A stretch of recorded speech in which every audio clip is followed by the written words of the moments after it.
girls, welcome back to my channel. So for today's video, I am coming back with another Ouija talk.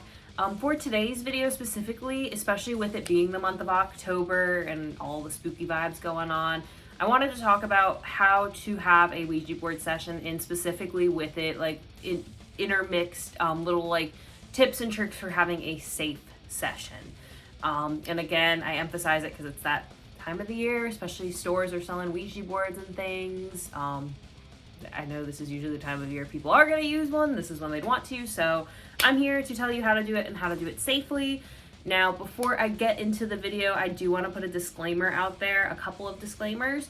One, I am not a paranormal expert by any means whatsoever. I am just a girl that likes spooky things, so this video is for entertainment purposes only. That's one thing. Also, too, I am not like encouraging anybody to have a Ouija session or to use a Ouija board. I'm not telling you to go out and buy one and do a session.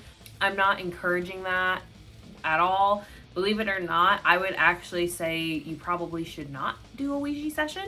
However, I know people are gonna do what they want to do at the end of the day. So what I am kind of here for is, if you're gonna do it, let me at least try to give you advice to do it safely, right? So so again, this video is for entertainment purposes only, but just if you're gonna do it, let me at least try to help you be safe. So without further ado, let me shut up and let's get into the video. Okay, so first part of this video is kind of gonna be like a little checklist of what you need to have a Ouija session. Now, really the main things you need is obviously a Ouija board and then a planchette. If you don't have a planchette, you can use things like a shot glass.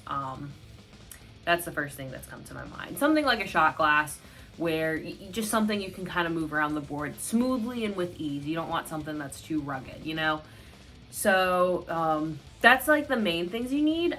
So these other couple of things are optional. One, I would recommend candles. It doesn't have to be like candlesticks. It can be like little tea light candles.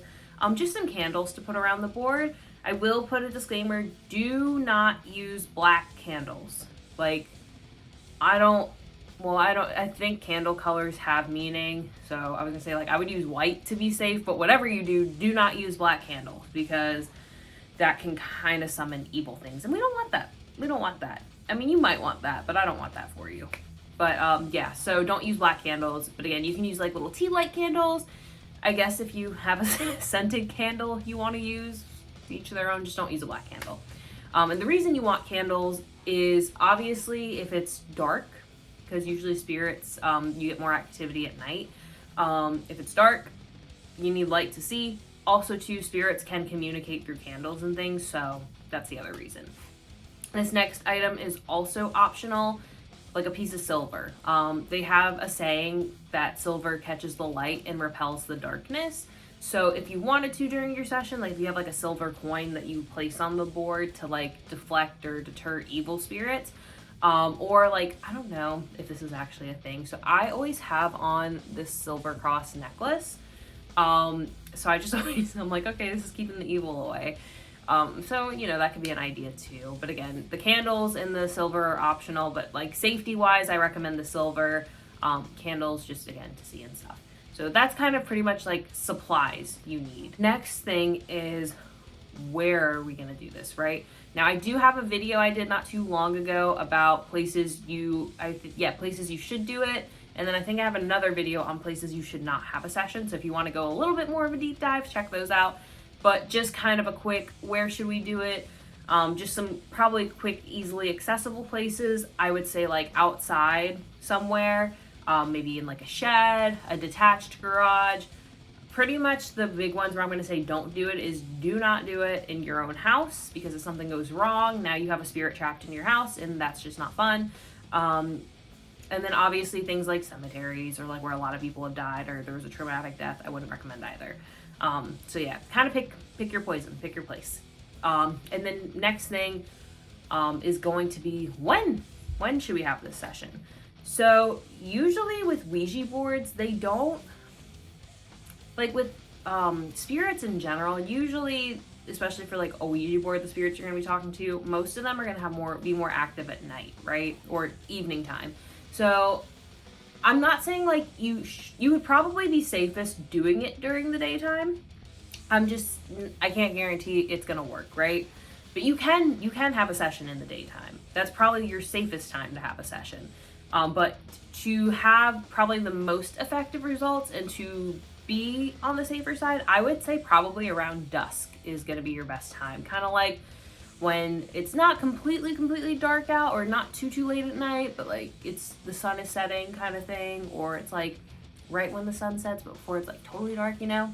So I would say probably around dusk, and obviously depending on where you live is going to depend on when your dusk is and the time of year too.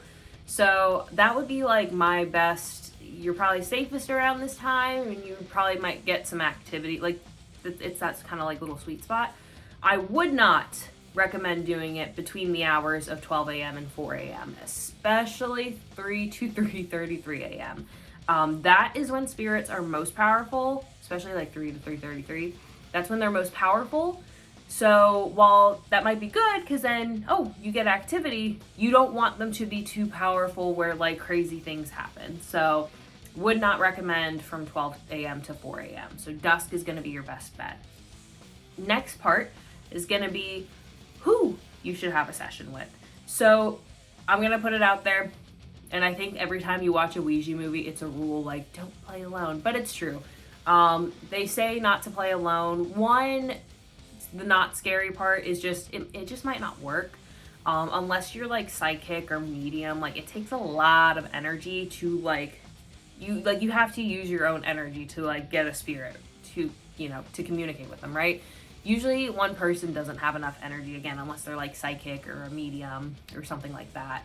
The more like spooky side is if something happens, like say you're using the Ouija board and something flies across the room. Like, especially if you're doing it alone, now you're like, oh my gosh, am I seeing things? Or like, we have this mirror behind me, right?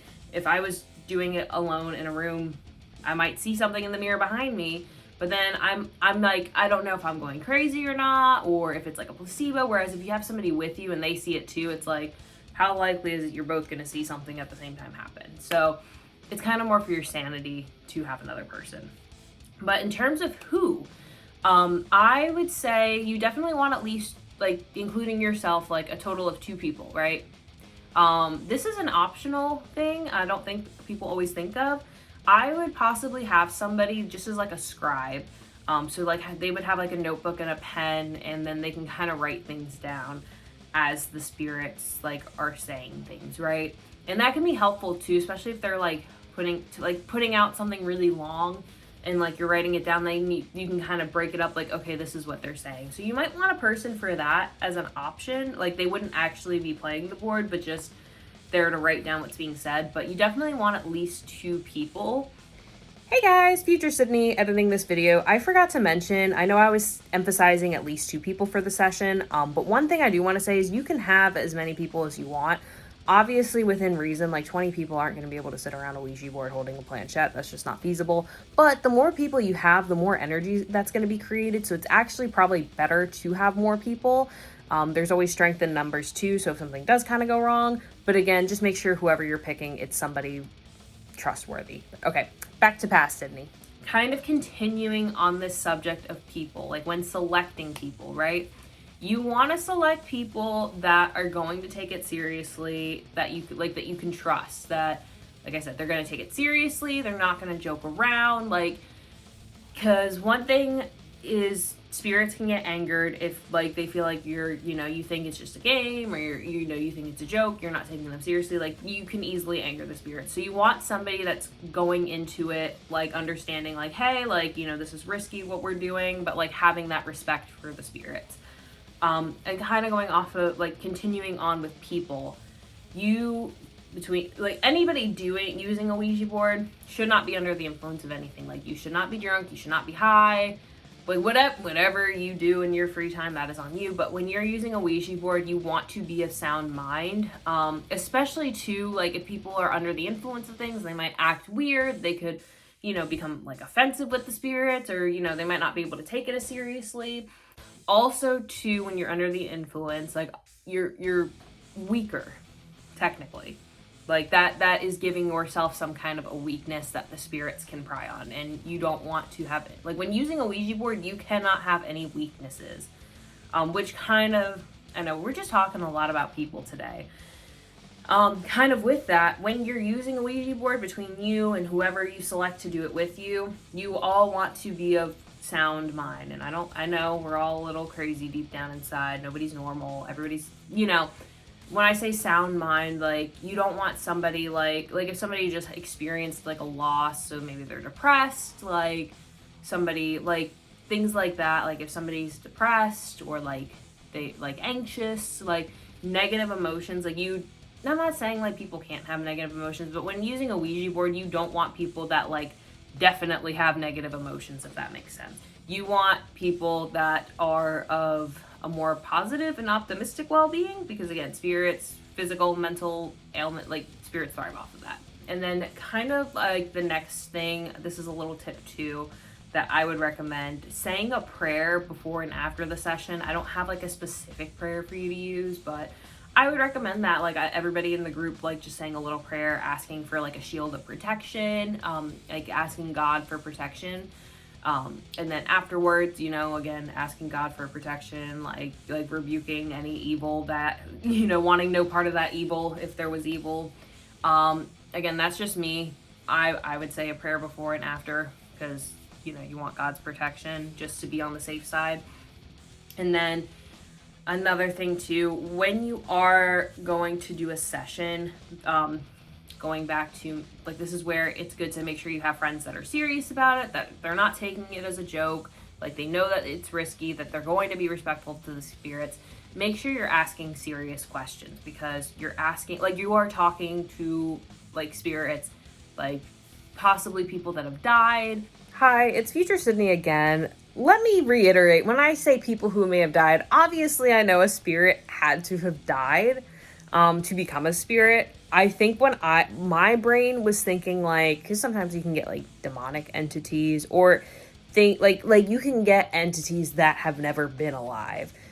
So let me just reiterate that before you guys are like, what is she talking about? Like, what is she? Yeah, no, I know you can't talk to living people through a Ouija board, but that's what I meant by that. Like, make sure you're asking legitimate, like, serious questions. And make sure you're kind of more, like, asking about them, not you. Like, it's not a magic 8 ball. I know they advertise it as a magic 8 ball, but, like, it's not there to tell you the future. Like, literally, it's talking to spirits. So ask about them. Don't be asking about yourself. And then my very, very last, most important piece of advice that I say at the end of every single video, and I mean it, is always say goodbye. Like, even if you do the session and it doesn't work, you better move that planchette to goodbye, right? That is my very, like, biggest piece of advice. Like, when you're done with the session, you move that planchette to goodbye. If the spirit doesn't move it, like, you move it to goodbye. Like, close it out. You don't want, you want it closed out. And speaking of planchette, I know I was like, that's not a piece of advice. I just thought of something else. When using the planchette, whether you make a board and use a shot glass, or you use an actual planchette, whatever, make sure you and whoever you are doing it with do not take your fingers off that planchette for, like, under any circumstances. You keep your fingers on the planchette, like, until it is moved to goodbye. Because if you take your fingers off of it, it's kind of like, the planchette is kind of like, I would say, like, the Ouija board is like a door frame, and the planchette is the door, right? And your fingers are like keeping the door shut. It's almost like putting your hand on the door. You're keeping it shut, right? But if you take your fingers off the planchette, you're like taking your fingers off the door, so the door could just swing open, So yeah, keep your hand on the planchette at all times. Make sure you have a friend that can do that. And again, I know I keep emphasizing, like, people, but seriously, like, there's so much trust. Like, whoever you're asking to do it with, you do want to make sure you have a good amount of trust in them, and that they're going into it with good intentions. Make sure you're going into it with good intentions, because that's what's going to keep you safe. All right, guys, that is it for today's video. I hope you have enjoyed it. If you have, give it a thumbs up, subscribe, because I am trying to post a video every single day this month, even though I am always very busy in October. I am doing my best. Comment down below what videos you want to see me do next, especially for this month. Like, please give me suggestions. Do you guys like Ouija Talks? Do you want more like this? Also too, comment down below. Like I know this was kind of like a quick video, but if you guys have any tips, tricks, suggestions you want to put down below, feel free to. But no, feel free to share your guys' tips, tricks, things I might have missed down below. Check out my social medias. I have TikTok. It is Queen of Horror 666. I have Instagram at HorrorLover13, which I have been working at a haunted house, so I'll be posting some makeup looks on there. I also have Facebook, Queen of Horror. Check me out on there. I have an Etsy shop at Sydney's Sewing Studio. I got some Halloween scrunchies up there and some Halloween pillows if you want to go look into that. But yeah, I think that is it. So thank you guys again so much for watching. Until next time, bye guys. And just remember, always say goodbye.